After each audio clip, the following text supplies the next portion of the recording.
As I started to have, big shifts and awakenings in my sort of whole paradigm of living, I started to think, hey, wait a second, this should work for sex too.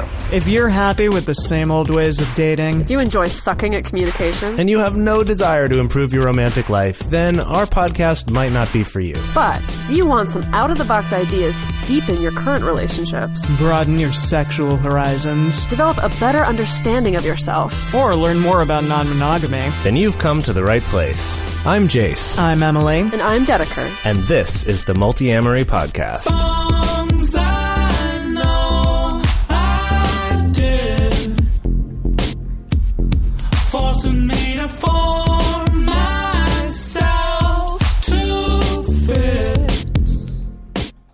On this episode of the Multiamory podcast, we're talking about mindful sex and how mind-blowing it can be. Oh, there's a cool play on words there. And we're doing that with Jessica Graham. You got so caught up in your play on words that you forgot who we're even talking to. I did. We're talking with Jessica Graham today. Jessica is a meditation and mindfulness teacher and coach in Los Angeles who leads classes, workshops, and retreats. She also works with individuals and couples in the realms of spiritual, sexual, and creative awakening. And her book, Good Sex, Getting Off Without Checking Out, will be available 1 week from today from North Atlantic Books and everywhere that books are sold. And we're really excited to have her on the show. Let's get to it. And here we are with Jessica. Thank you so much for joining us. Your book was magnificent, by the way. I really, really enjoyed reading it. I read my section in, I think the first 5 chapters in one sitting. It was great. But something you touch on immediately is that meditation is a way to awaken your most fulfilled sexual being. And that's something that I never really thought of before, but it makes so much sense. You speak about it a lot in the book, but can you talk a little bit about your journey so that our listeners can have a preview of that? Sure. Well, thanks for having me. It's good to be here with you guys. And thanks for reading it. So I was always a really sexual person. It always had a high priority in my life. But what I didn't realize is that I was very limited in how I was able to express sexually and connect sexually. Really connect at all, but certainly sexually. And when I started meditating about whatever that was, 10 years ago, and I started meditating regularly on a daily basis, I started to taste the food that I was eating and smell the air that I was breathing and feel the sensations in my body and notice the thoughts. And I started to have this full sound and color experience, whereas before I was really living from basically the neck up, just thinking, and quite miserable and suffering a lot as a result. And so as I sort of settled into this new way of sort of being with myself, being with the world, and as I started to have, big shifts and awakenings in my sort of whole paradigm of living, I started to think, hey, wait a second, this should work for sex too. And at that point in my life, there was not a lot of sexuality going on. I had intentionally decided to really commit and to physically commit and also to emotionally commit and not to engage with anyone else in that way. And it was a very sort of specific plan, and I felt like I needed to do it. And I'm glad that I did, because it really it was actually quite healing for me. But it wasn't my sort of natural proclivity. That's not really how I operate. And the partner I had was not really interested in having very much sex with me, let alone sex that was spiritual or that was even just that was more connected. And I have a lot of compassion for that, especially now that I teach around this topic, because I see just how much how much hurt there is in sexuality for so many people. Absolutely. But at that time, I didn't really have any way to test it out. And so I basically started just working on my sexuality, with myself in sort of a inquiry-based way, just sort of exploring, who am I as a sexual creature and what does that look like? And And, pretty quickly I grew out of that relationship and ended up in another one shortly after that was like day and night as far as sexuality goes. Like I'd never had an experience where, I just stared into my partner's eyes and, we basically had like a spiritual experience during sex. But it was a direct result of other parts of me waking up. And that's the thing with waking up. It's like it will spread to all different parts of your life. And if you try to block it, then you end up really suffering. And that's part of what this book's about, is about like, why are we going to leave that stone unturned in spirituality? Because all that's doing is causing suffering. I kind of want to pick up on that and take a little side path here to talk about the fact that I think that it's like culturally there's one corner where meditation and mindfulness lives, and then sex lives in the opposite corner, and the only way we could bring spirituality to or mindfulness to that is like through tantra. That's where all our minds immediately go is, okay, well, we'll save that for the tantra manuals. And I think that's what I love so much about your book is, you do touch on tantra techniques a little bit, but I want our listeners to get clear that this isn't just a tantra manual, that is actually making mindfulness during sex and around sexuality much more accessible, even if you don't want to, start doing the whole yoni lingam chakra balancing I don't like that kind of lingam. thing. I don't like that word lingam at all. I don't like either word. I don't like either honestly. of them. No. I mean, I would never say, call my vagina a yoni, but the lingam, lingam just makes me like... It's like, oh yeah, baby, take that lingam. Like, don't bring that lingam near me. Now, I'm sure some people do use those words, and that's okay too. But yeah, okay, exactly. No, that's right. Like I have a lot of friends and colleagues in that world, and I will openly say this to them. Like I don't like that word, but at the same time, tantric sex, as it's known in the West, is a really wonderful, powerful way to connect. But it does require drinking a certain amount of Kool-Aid. And so does orgasmic meditation. Now I love the One Taste organization. I love what they're doing. Nicole Daedone is just, I had the pleasure of spending a little bit of time with her recently, and she's such a powerhouse. She's really a spiritual teacher, and I love what she's doing. But again, orgasmic meditation, that's its own thing, and it's a specific technique. And what I wanted to do is create something that it's not a thing. It's just like, here's some invitations and suggestions and things you can try, see how it works for you, and build upon that. Like this book is an invitation, to start exploring. Right. Yeah, it's. I think kind of what we're getting at is that the approach in your book is kind of belief and spirituality agnostic.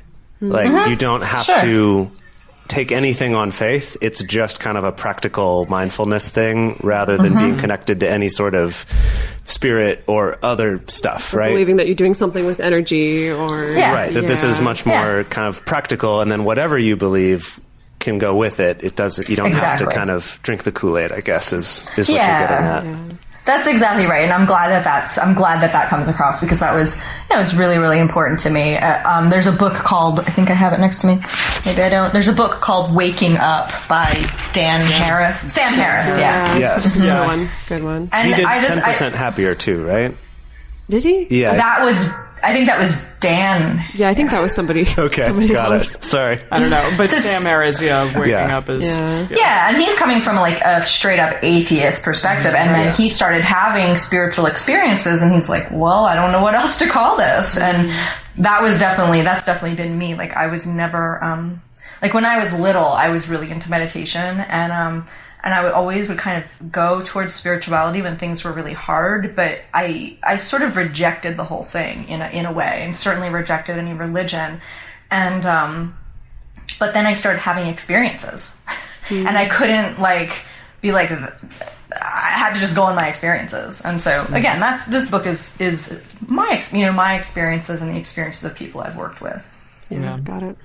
So going way back, just to something that you touched on briefly in your first explanation, is we just had an episode maybe about a month ago on sexual incompatibilities, and then changes in sexual desire over time in relationships.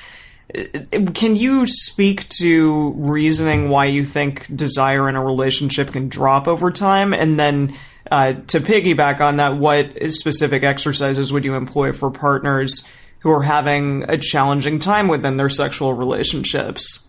Sure. So I think most long-term relationships are going to experience that. I think it's very, very few that don't. And usually they're going to experience it anywhere from, 8 months to 3 years in. The chemicals are going to change. And, I'm not a scientist, but I do know that the chemicals change. And they go from the we must make a baby chemical to the we need to make a nest chemical. And we need to make a nest just isn't as sexy as we need to make a baby. And the thing is, this happens, in same-sex relationships as well. So, I mean, again, I don't know all the science around it, but I do know that happens, that's a natural thing that happens. And it's often why you see some folks that just, and myself included for a long time, I just jumped from one long term to another long term, but the long term was only like a year or two, and then it would, things would change. I wouldn't feel that thing anymore, and there'd be resentments, and there'd be lack of communication, and then I'd be like, all right, I'm out of here. And then you never actually get to work through the stuff that you're talking about, the actual, what do you do when those changes start happening? And my philosophy around this is that your sexuality, both your sexuality with yourself and in a relationship, are a relationship. And they need to, the sexual connection needs to be fed just like any other relationship. Me and my friend Stella, if we never talk, then we're not going to have much of a relationship. We need to put energy into it to have a relationship. And it's the same thing with sex, because, I know even for myself, I recently went through, or I'm still kind of going through, just a stretch of not a lot of attention on my sexuality, which is funny with the book coming out. Yeah. But when I don't have when I have my attention elsewhere and I'm not consciously giving attention to my sexuality, then it just starts to fade a bit. But all it will take is some attention. So if you're in a pretty healthy relationship and there's a lot of communication and honesty, then it's just about doing some work. It's about taking the time, doing the thing that everyone hates, but planning to have sex, having the plan, getting some new sheets for the bed that feel sexier on your body, being aware of what art you have up in your bedroom, watching some ethical porn together, or writing each other sexy texts throughout the day to just keep it alive, right? And then bringing more play into sex, because sometimes what can happen when we're sort of on a dry spell is the play can start to go. And so just let it be funny, let it be awkward. But usually people that have a relationship where the communication is really going well and there's not a lot of resentment are not usually having so much of this problem. I think that what happens over time is we don't say what we need, we don't say what we want, and so we don't get what we need and we want. Right. And I can't tell you how many couples I've spoken to where they actually want the same thing, but neither of them are willing to come out and say, this is what I'm wanting, whether it's whether it's a certain type of sex, or whether it's just wanting the other one to shave their facial hair a certain way, whatever, you know what I mean? We are particular little creatures, us humans, and we have our things. And I think because as a culture we're not comfortable talking about sex in relationships, there's not comfort talking about it either. And you can be with someone for 10 years and they still don't know what turns you on because you're not telling them. Right. Right. So communication, there's lots of tricks to sort of charge up the sexuality, but if the communication and trust and sort of basic level of sort of respect for each other isn't there, then it doesn't matter how many sexy texts you send.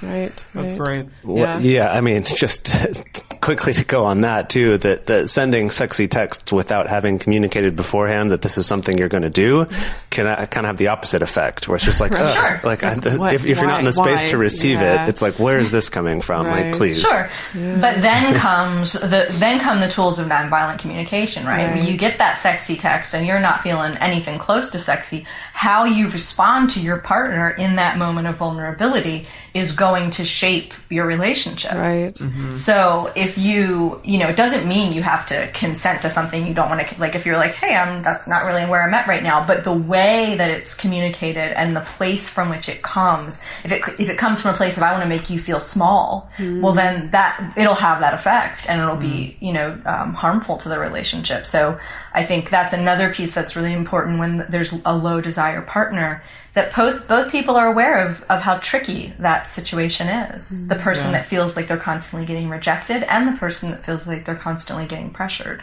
Right. Yeah, definitely. Mm-hmm. So I'd like to steer us in a different direction a little bit again. And this one is about a theme that I noticed that came up a few times in the book is about orgasms, and specifically the mental pressure either to have them or not to have them too soon, and how in both ways that focus on whether or not you're having an orgasm at any given moment itself can cause the problems, or contribute to them, or at least contribute to our suffering about them. And this was something that for me in college we had like a sexual health center that had a library where you could check books out for free, that were all sex-based books. Mm-hmm. And I checked out The Multi-Orgasmic Man. And, it's, I guess, similar in that it's a little bit Tantra-ish based, but it's kind of more just a practical sort of thing. I guess it talks a little bit more about energy and all that. But anyway, I found that for me, that was had a huge impact on how I looked at my own sexuality and orgasms and sexual pleasure and stuff like that, rather than it being something that you control by checking out of and thinking about, baseball or whatever. But that instead it's about, connecting to it and feeling it more, and that it's kind of this counterintuitive thing. But anyway, I just wanted to say that I appreciated that you brought that up through the book, and I was just curious to hear kind of your thoughts on that and how that has changed your way of approaching sex and what you've seen it do for other people. Yeah. I think this is one of the areas where tantric sex really has something to offer, which is to take the emphasis off of orgasm. Because when we think about it, orgasm, even if you're having a long orgasm, it's still not that long. It's still, it's only so long, and then it's going to be over. And if our whole sex life is built around this thing that lasts for however many seconds, it's kind of a shame. We're missing out on a lot. Just like in life, if all we're focused on is, well, when I get this much money, when I own that car, it's like, oh, so I miss out on everything that's awesome right now. So I think I really like that about tantric sex, that they really take the emphasis way off orgasm. It's one of the most common things that people want to talk to me about is generally women who have anxiety around having an orgasm, and more often than not, men who have anxiety around being able to have an orgasm. And you'd think I would get more of the other men, men who are, going to feel like they're going to orgasm too soon. But no, I tend to get emails from men who can't. And so it's really interesting, because I guess I never even thought about that as a thing until I started doing this work. You know what I mean? I always just thought it's women who have the trouble and men can just come whenever they want. And so I've been educated through educating others. It's the main key to sort of move through that is to get out of the mind and into the body. And this is also why a daily practice is so helpful, because if you're practicing daily, putting your attention where you want to put it, regardless of what else is going on, you're starting to train that skill of concentration. And then when you're having sex, you can take that concentration skill and you can use it to focus on things other than what's happening in your mind. I, for many years, had a lot of anxiety around orgasm, and I would have to squeeze everything really tight and think about certain fantasies, which it's funny because they don't get me off at all now, but at the time, like, it was for years, like, the same fantasies. That's what would get me off. And I'd be there with my partner, but I'd be totally locked up and thinking about, you know, a dark alley. And like, am I allowed to say whatever I want? Yeah. Yes. We have an explicit rating on iTunes, so you're okay. Okay, I was gonna say thinking about anal sex in a dark alley, like while I'm there, like with this person that I supposedly love, and like nothing wrong with anal sex in a back alley, mind you. But like, if that's all that could do it for me, then what about everything else, all the other colors of my sexuality? And so, this idea of having embodied sex. I sort of discovered it before I was meditating, but now it's like a regular practice, and it's just like I'm just in the body, and that's what one of the number one things I do with anyone. It's either, you know, oftentimes it's mindful masturbation, so just getting in your body during masturbation, not doing all the things that you normally would do, going straight to whatever your thing is, but instead just getting to know your body, feeling sexual pleasure, and staying in the body. Not trying to quiet the mind, but just coming to the body anytime you get caught in it. Right, yeah.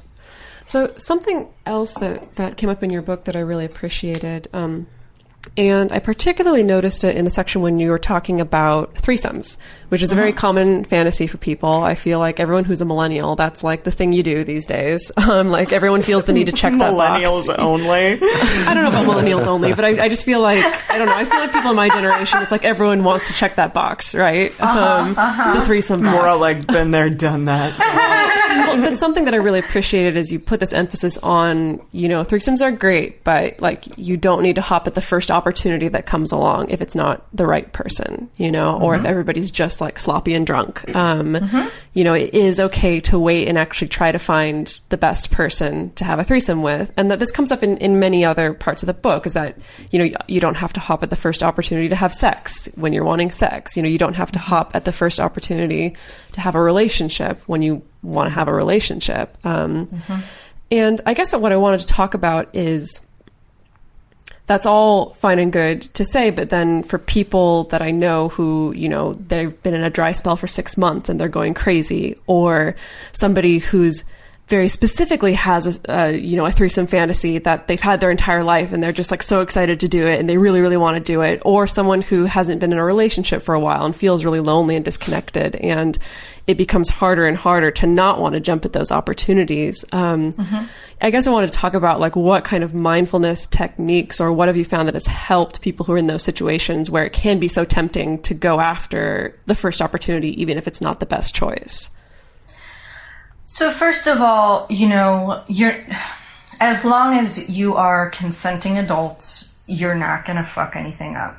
You know, like, you're not going to make the big mistake, you know, because being human is making mistakes, and having a good life and having a successful life in all the ways that means, it takes making mistakes. And so, look, I have certainly made my fair share, you know, even not that long ago, just like, okay, I'll do that. And then I was like, why did I do that? I didn't really want to do that. Like, you know, and it's there's a learning curve, right? Like, the more we grow and evolve, there's parts of us that have to catch up. So it's not the end of the world, first of all. Secondly, I think, and that's about self-love, right? And I think my other answer is also about self-love. The more that I'm in alignment with what's most loving for me, the easier it is to make choices that feel good. And so what I suggest to folks who are maybe in that situation, it's like, how can you nurture and generate love for yourself? How can you give yourself what you need instead of feeling like there's a lack that you need to go out and fill? And there's nothing wrong with casual sex. You know, I would also say, like, if you want to have casual sex, great, but do it in a safe, consensual way, and be aware of how valuable your time is. We don't have endless time. Like, I've definitely had times where I've I've gone out and had a date with someone, and then I'm like, that was 4 hours. And I can think of a lot of things I would have rather done with that 4 hours. And not that anything's wrong with the person, but, just like I have a full life. I have a partner who I really like to spend time with, and I have a very full life. And so I think just recognizing that you are valuable. You are lovable. Like, I think that's the antidote for that feeling of I need to go out and get something because I don't have anything. Yeah. No, that makes sense. I think that with most things in life, approaching it from a sense of need tends to be a lot less empowering than approaching it from I'm fine, but I would like this. There's that exactly that little shift. Yeah. And that's actually a little bit related to the next thing I wanted to talk about, which is porn. And I just wanted to say, first of all, that I love that in a mindfulness book that you do talk about porn quite a bit, and very frankly too, like very, I guess just very upfront. So thank you for having a chapter about that. Yeah. I guess, to start out, is just that you mentioned earlier already in this interview about ethical porn, about finding ethical porn. And I know that there are some other people out there who talk about it, but I think for a lot of people that it kind of doesn't even occur to them because porn is something that we often approach as young people that's kind of shameful and something you have to hide. And so I guess even the thought that this could be something ethical maybe doesn't even occur to people because this is a shady, dark, secret thing. Yep. So I was wondering if you could just kind of briefly give us a little bit about that shift to seeking out ethical porn. Yeah, well, first of all, I mean, what you just said is the whole reason why I wanted this chapter in the book, is that most people are watching porn, and most people are not talking about it. So people that are Buddhist are watching porn, people who are spiritual are watching porn, people, whatever, you're watching porn. It's raking in, the porn that's being paid for is raking in like billions of dollars, let alone all the porn that most people are watching, which they're not paying for. So if we're not talking about it, then we're not talking about a huge part of being human. We're not talking about a huge part of our psychology. And I'm definitely known to end up getting in a little bit of trouble with some of the stuff I put out there because I'm interested in looking at everything, and I'm not interested in looking at it in a black and white way. And that includes porn. I had my own sort of personal awakening around porn when I watched Hot Girls Wanted. And there has been some controversy around that documentary with people in the industry.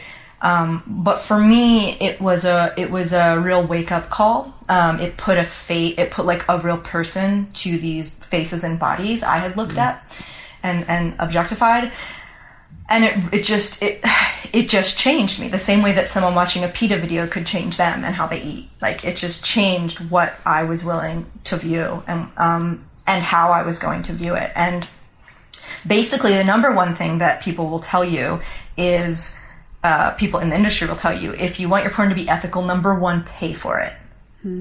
Now, that's not to say that there aren't sites that offer free clips, and some of my favorite ones do. But to watch the full thing and to get all the goodies, you've got to pay for it. Because if you're watching porn and not paying for it, then there's a very good chance you are not watching ethical porn. And certainly those performers are not getting anything from your views. So that's the number one thing. Also, just to do your research, and I list in the book some resources for some different sites that I've researched to the best of my ability, and they occur, at least at that time, as ethical. But these days, it's not hard to find. You can Google ethical porn and find stuff.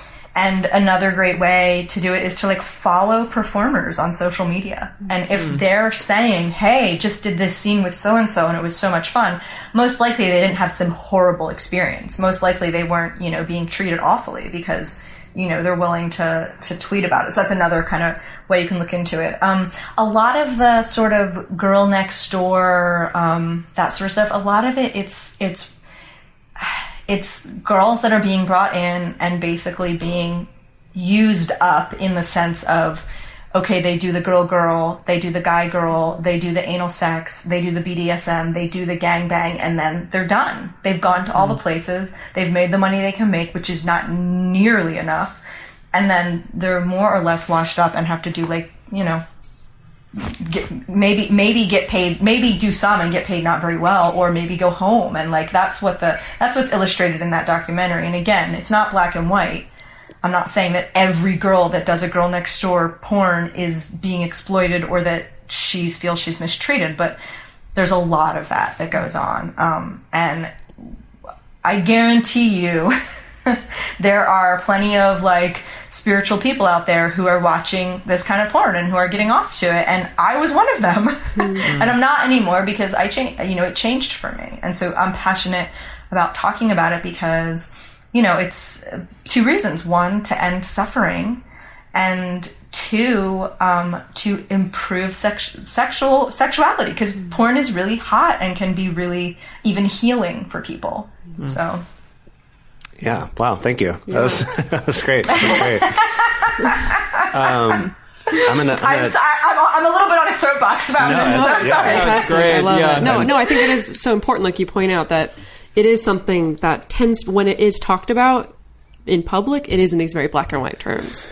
Yeah. You know, on social media or in news coverage or anything like that. And it is really important for us to find the middle path, as it were, with porn usage and with what kind of porn we are choosing to consume and choosing to support.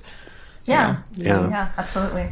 I'm going to change us directions again. This book covers so much stuff that I feel like our questions are all over the place. So thank you for flowing with us here. Yeah, totally. So this is about you have a chapter that's about safe sex being good. You know, good sex is safe sex, and also talks about consent. And this is something that, you know, has been near and dear to my heart as someone who, you know, hopes to educate, especially men, and that consent is a sexy thing, that it's a fun thing. And so I love that you address that a little bit in the book. I did want to talk about the safe sex thing in terms of the STI testing and stuff like that you talk about. And one thing that you mention in your book is about just the importance of getting tested for everything. And I did just want to clarify, though, that getting, quote, tested for everything is not as simple as it sounds. And I did want to bring some awareness to this, that when you go to a clinic or when you go to your doctor and you get your normal STI tests, that there's actually a lot of stuff that this doesn't include. Most notably is HSV, is herpes. And that's something that doctors don't test for because most of us have it. And it doesn't actually affect our health very much. So a lot of doctors won't test you for it.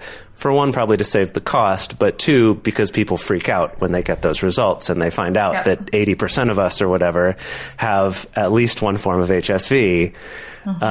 And anyway, I did just want to clarify that. And while that might freak a lot of people out, my hope is to, you know, through awareness for people to become more comfortable with that so they can have practical conversations, that the STI conversation doesn't just go, hey, I'm tested and I'm clear of everything. You too? Great, let's have sex, which is how I think we're told it goes when people emphasize the importance of safe sex. They only give us that scenario instead of the scenario of, oh, hey, you know, I have HSV1, but you know, have never had an outbreak, but I did find out that I had that in a test. Or I did have an outbreak, but it's been 2 years. Or, like you talk about in your book, oh, I had HPV at one point, but it seems to have gone away, and now it's clear on my PAPS. Right? That there's a lot of different ways that conversation can go. Definitely. Yeah. Thank you for saying that. It is really important. And, you know, I think my version of get tested for everything is everything, but that doesn't mean that every reader's version of get tested for everything will be everything. And I think around the herpes virus, I think specifically it is really important to talk about. I know so many people who feel like they don't need to report if they have the oral strand, and they feel like they don't need to say it. And when someone asks me, hey, do I have to tell so and so, and I say, yeah. You do. That's your responsibility. No, I'm pretty I'm somewhat hardcore about that. And I, like I say in the book, like, I've been getting told by doctors since I was like 15 that I don't need to tell anybody anything because I have nothing. And I still do. Like, I still tell, well, when I was 14. And so that's me. That's my path. And I'm not saying that everybody has to do what I do. But definitely if someone asks me for my opinion on it, I say, yeah, let people know. Let people know what's going on. And then, you know, if you're dating someone or having sex with someone who is responsible and is aware of their body, they'll be aware, like, they're much more likely to be aware if they have a cold sore coming. They'll much be likely if there's some sort of outbreak coming. Whereas, and that's where, you know, being, you know, not having a bunch of drunken sex at the beginning, you know, really getting to know each other sober and what's going on for this person, and, you know, do we trust each other? Are we on the same page? Do they love themselves? For me, that's a big one. Do you love yourself? Because if you don't, then there's a good chance you could lie, you could say something hurtful, you could, you know, inadvertently like hurt me in some way. And so I'm not interested in that, you know. Like, I just want to call a timeout because I feel like my dating pool is small enough as it is, being somebody who's like, you know, non-monogamous or polyamorous, but then to also try to find people who love themselves, I feel it's like, ooh, that's. I mean, I 100% agree with you, and I love that you make that observation also because it's so true, right? At the end of the day, that like nothing's going to work in a relationship capacity or a sexual capacity if somebody doesn't have some amount of self-love. But it's just like, I feel like people not loving themselves is such an epidemic, right? Oh yeah. That's, you know, to a certain extent, that's why some people seek relationships or sex at all, because they don't love themselves.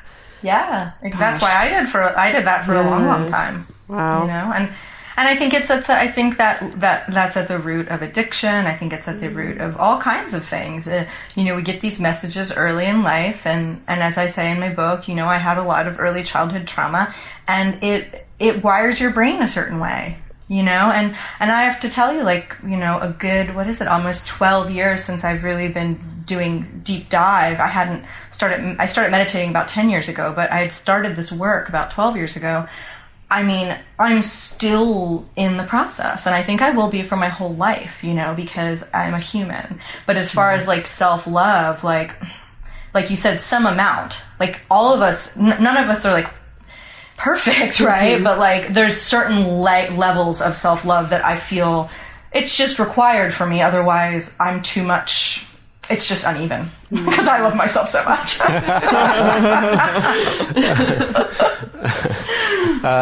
So to bring it back to the importance of, you know, getting testing and having those conversations, that is something that even if people do love themselves and are becoming more mindful about this, that can still bring up a lot of anxiety. And I was actually just kind of coaching a friend through this while he was nervously waiting for some test results. And, you know, the best I could tell him is, you know, hey, everyone's got stuff. Don't worry so much about it. It's going to be okay. But I love that in the book you included a meditation specifically for STI testing. I thought that was a really cool inclusion. I was wondering if you could just give us sort of a quick version of that for the people at home. Yeah. So basically, if I remember correctly, because there's so many meditations in that book, the idea is, you know, all of the worrying about what's going to happen is unnecessary suffering and non-functional thinking, because, you know, you're going to get the test and then you're going to find out, like, and that's all you really need to think about it, you know, but because we tend to be pretty caught in our minds and the mind tends to want to find a problem and solve it, it will keep working it over. So, to take time before the test, during the test, and after the test to practice a kind of focus on self where you're noticing thought and you're noticing emotion and you're not getting caught in it and you're just observing it as thought and emotion and possibly even greeting it with an attitude of friendliness, of love. If you start with that before the testing, then you can kind of track it all throughout. Be like, oh, there's a thought. Oh, there's an emotion, there's a thought, and you get, and this is especially helpful if you're already in the habit of doing a practice like this daily, but you can start one anytime. And then also, I don't know if this is in there or not, but the sort of doing kind of like a focus on positive for yourself, doing I am lovable, I am whole, I am unconditionally lovable, I am unconditionally acceptable. Just offering yourself a ton of self-love and compassion and acceptance is also really helpful, so that you're walking through that that experience of getting the test and waiting to find out about the test with a lot of, again, self-love and acceptance, and also with a lot of clarity. And then you can take that and take what you've built there right into the conversation. You do that affirmation section right at the beginning of the book.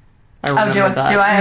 Okay. Yeah, just like telling yourself that you are lovable and you are good. And good. Yeah, and that one comes back a lot. I love that you also though, address that if you read those things and your immediate reaction is to like scoff or to be like, I'm not going to say that, like examine that too. Like that's something to work with, because I think I love that. Yeah. Yeah. It's a lot of people's, whenever I have people do like a focus on positive in one of my classes, like even this past week, I was like, okay, now everyone smile. And I'm like, I know you don't want to. And a bunch of people start laughing. And I'm like, but do it anyway. Yeah. Yeah, it's funny because the book I wrote, I started working on this book over 2 years ago. And I wrote a draft. And then a while ago now, I rewrote. Like I another chapter got added, and I rewrote some of the chapters, and so I ended up having this extended period. So it's kind of funny, and I'm realizing you guys are helping me realize that I need to go back. Even though I reread it during the final editing, I kind of need to like get fresh on some of it, because it's a little foggy at times, because some of it was so long ago that I wrote it down. No, I feel the same way. Because in my final editing process, again, I read it like 60 times, and I was like, I don't want to read this ever again. And so, and so since then, I have clients who's like, oh yeah, I remember you mentioned this in your book, and I was like, heck yes, I did. I totally remember that part. Even when we do an episode, it's like, I don't remember what I said. Yeah, no. We record an episode, and a week later, I'm like, I don't know what we talked about. Yeah. No idea what it was on even. So I want to bring us specifically to the topic of non-monogamy, which you do address. And at the risk, I'm always nervous about making non-monogamy or polyamory sound like, oh, this is the more enlightened way to be, because that can be, just as toxic and destructive and straight up incorrect also, in my opinion. And so, I always try to avoid giving that impression. However, in your book, there was this great phrase that you used. You said you called exploring non-monogamy as an extraordinary path to awakening for spiritual daredevils. And can you just explain that a little bit about what you mean by that? Sure. So I've really never been the monogamous type, but I've tried to be. And I think if I was younger, I probably would have embraced non-monogamy sooner. I didn't really embrace that as a kid, as a teenager, because I didn't really know it was an option. And so instead, I just slept with a lot of people, and I cheated a lot, and I didn't know that actually I could date more than one person at a time, and it could be honest, and it could be like all up front. So I was always sort of wired that way, but then when I consciously decided, and I'd been in some open relationships that were sort of but when I consciously decided to practice non-monogamy, I knew that what I would be facing would be a lot of jealousy. And I knew that jealousy wasn't about my partner having sex with someone else. I knew for me that it was about abandonment. And that I didn't get angry and hysterical with jealousy because my partner was sleeping with someone else. I got insanely angry and freaked out because I felt like I was being left alone and I was a little kid. And there were a lot of different ways that I experienced abandonment as a child, and that was all deeply tied in with my jealousy stuff. And so I knew that when I embarked on this journey in a conscious, awake way that I was going to come in contact with that. And the daredevil in me spiritual daredevil said, hell yeah.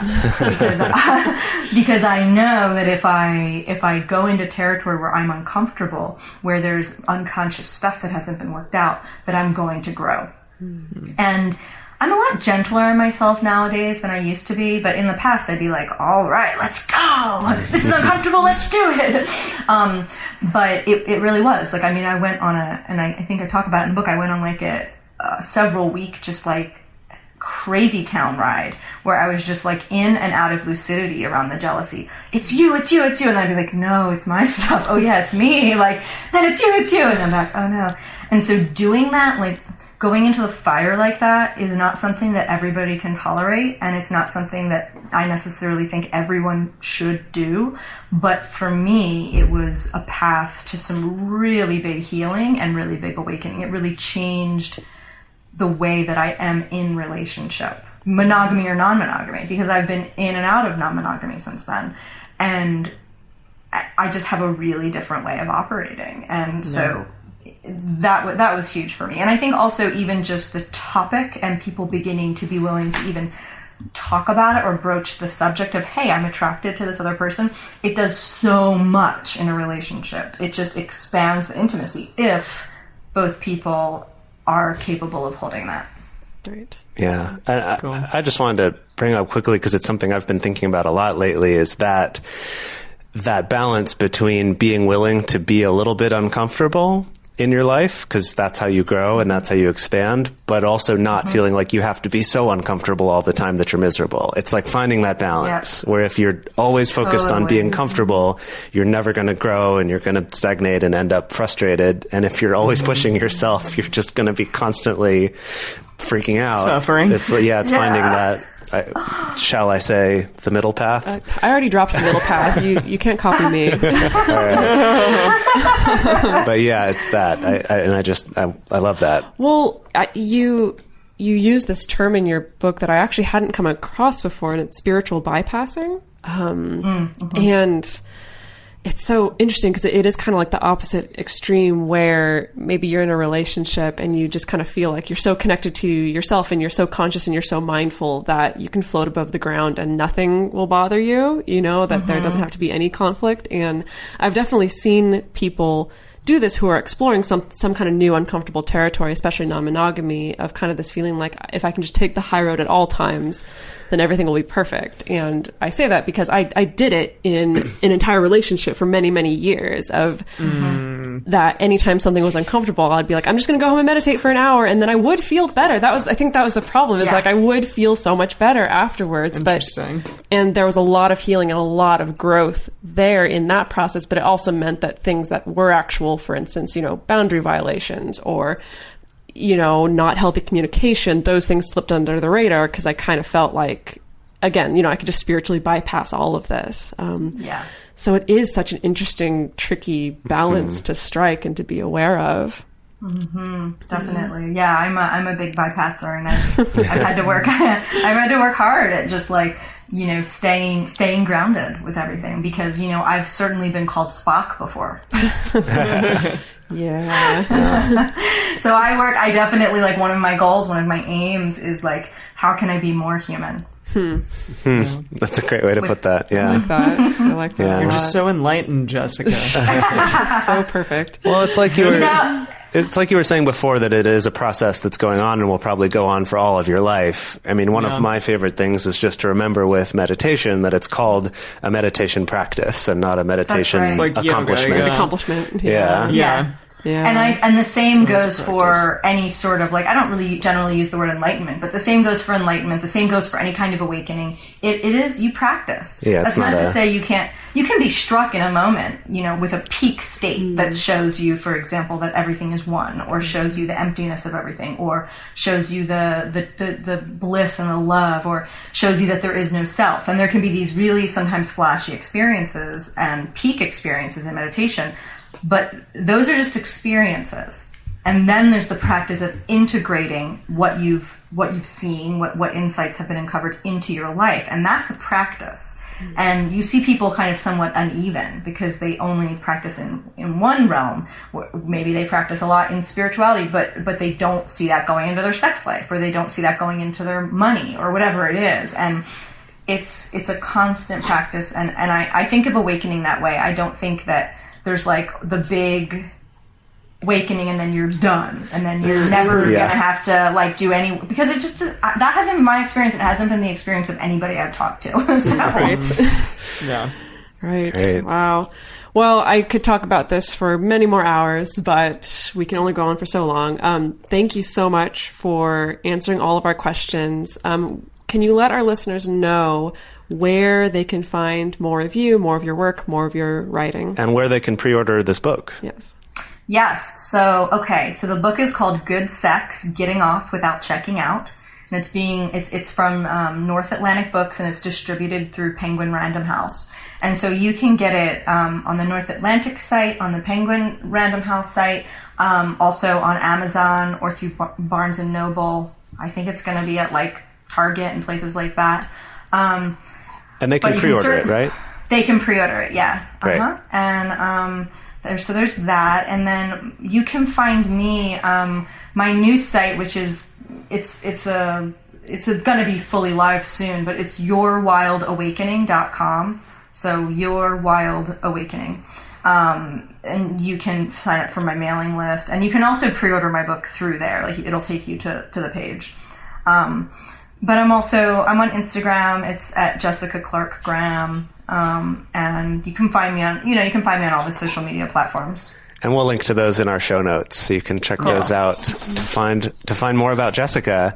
So thank you so much. And your book comes out on November 7th. So that's correct. If you're listening to this from today, if you're listening to this after the fact, you can already get it. So go get it. Thank you. Thanks for having me, you guys. Definitely. Thank you so much. Thank you. Bye-bye. If you would like to have your question or comment played on the show, you can call our number at area code 678-MULTI-05. You can also email us at info@multiamory.com, send us a message on Twitter, Facebook, or Instagram, or leave us a voice message through Facebook. To support our show and join our private Facebook community, go to patreon.com/multiamory. Multiamory is created and produced by Dedeker, Winston, Emily Matlack, and me, Jase Lindgren. Our episodes are edited by Mauricio. Our social media wizard is Will McMillan. Our theme song is Forms I Know I Did by Joshin Anand from the Fractal Cave EP. Full transcript of this episode is available on this episode's page at multiamory.com.